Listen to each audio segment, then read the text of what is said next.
Now in this video I have a piece of field gear for you. This is an engineer tool. This is a very old engineer tool, but guess what? It still works, and there are tons of these on the market. This is an M2 Crimpers. This was what was used by engineers in the U.S. military for decades and decades and decades for prepping their demolitions, their explosives. This was replaced, or started to be replaced, in about the mid-90s with a Leatherman made demolitions tool, which is along the lines of your multi-tool, that had the tools that are on the crimpers on it. Now, I did not mess too much with the Leatherman Demolitions Tool because they cost a lot of money back then, and in most units I was in, we had gotten them into the inventory, but the supply room hung on to them. The company commander would not authorize them to be issued out to us because they didn't want them stolen, they didn't want them broken. So they told us to keep using the crimpers and keep using the non-sparking knives that came with the demolition kit until we had no choice and they would have to issue out the Leatherman. So this tool I've used a lot over the years.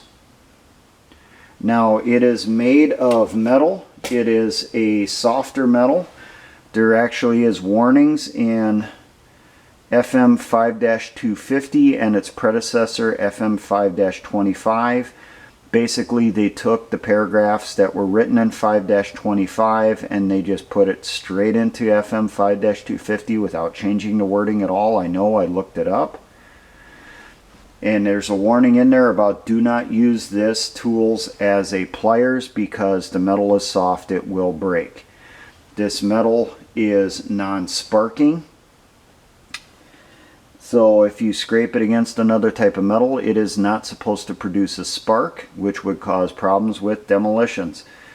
It is conductive, so you can use it for doing circuit checks on your firing devices and stuff when you're going through making sure that they're working before you use them. Now, on the M2 Crimpers, there are 5 tools. The first one is up here. That is the actual cap crimpers part. You put your blasting cap onto your safety fuse or onto your det cord, your detonating cord, and then close that around it, and it crimps the cap. It pushes in the sides of the cap around the time fuse, around the det cord, holding it in place, making a somewhat water resistant, not necessarily waterproof seal. Right below it is a cutters. That is used for cutting your det cord, cutting your safety fuse, your time fuse, and it gives you a square cut going across it. And I can demonstrate that quick.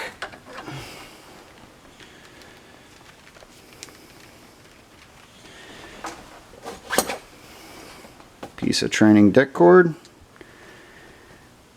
Take our cutter, put it down in there.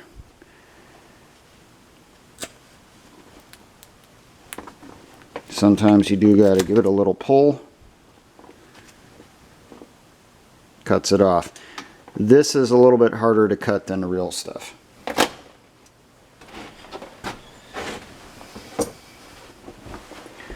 On one leg you have a punch for punching cap wells, blasting cap wells, and explosives. How that works, we have our simulated explosive block here, and I put tape over where the cap well would be. So you would take your punch, put it on the explosive straight down, push it in, twist it a few times to make sure you had a nice rounded hole, pull it out, and you'd have your blasting cap hole. You made your cap well and your explosive material. Now the next tool on it is a flathead screwdriver. I personally never used it as a screwdriver. The only time I used it was to break lock wires on crates and cases of demolitions materials. You would put this through the wire, twist it, and it would snap the wire. Now, if you're keeping count, you've counted 4 tools so far. So where's number 5? Number 5 is the legs itself.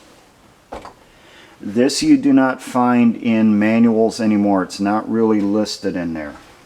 I know, I looked. But it is listed in the older ones. Let's see if I can get this correct here. It'll be hard to get this to focus right. But from this point here to this point here, just where the start of it angles for the punch, right there, between those 2 points, if I have it separated enough, if you can see it, and if I had this open all the way, it's 10 inches. So right to the top from this corner to right where the top, where it starts to angle. 10 inches. That's about as good of a picture as I've been able to get with the tries I've done on this video. These things are all over the place. I'm finding them on eBay fairly simply because they're just a tool and they're considered kind of a nostalgia collector's item now. But they're still usable. They don't cost a hell of a lot. If you're a militia engineer, get a hold of a set for yourself. Include it with your personal kit.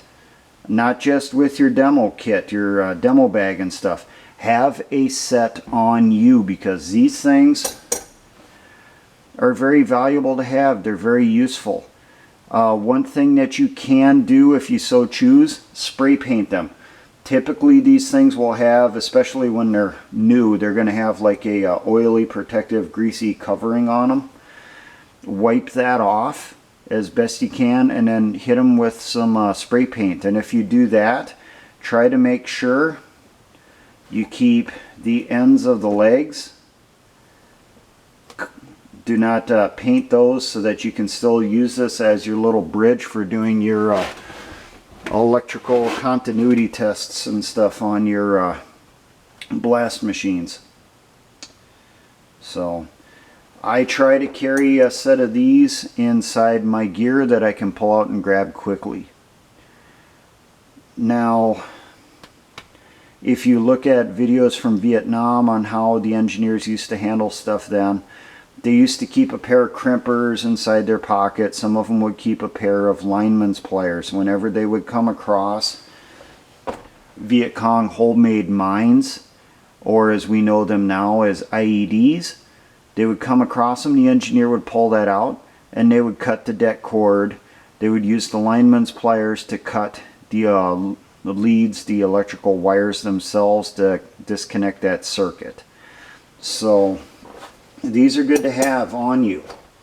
You might be able to come across some that are already dark color. They were produced with a subdued color. They came finished in black. I used to have a set, but some dickhead stole it from me years ago, and all I have left now are these shiny ones, which I have a few of those I've been able to pick up when I've come across them cheap over the years. It's a very useful tool, and I suggest if you're a militia engineer, carry one. Have it in your gear, you know, put it in the straps on your molly gear or whatever, put it inside an ammo pouch on the side of your magazines, whatever it is. Have it, carry it, it's very useful. It comes in a lot more handy than you realize. Now, for all my engineer brothers in the Patriot and militia movements, always remember, essayons.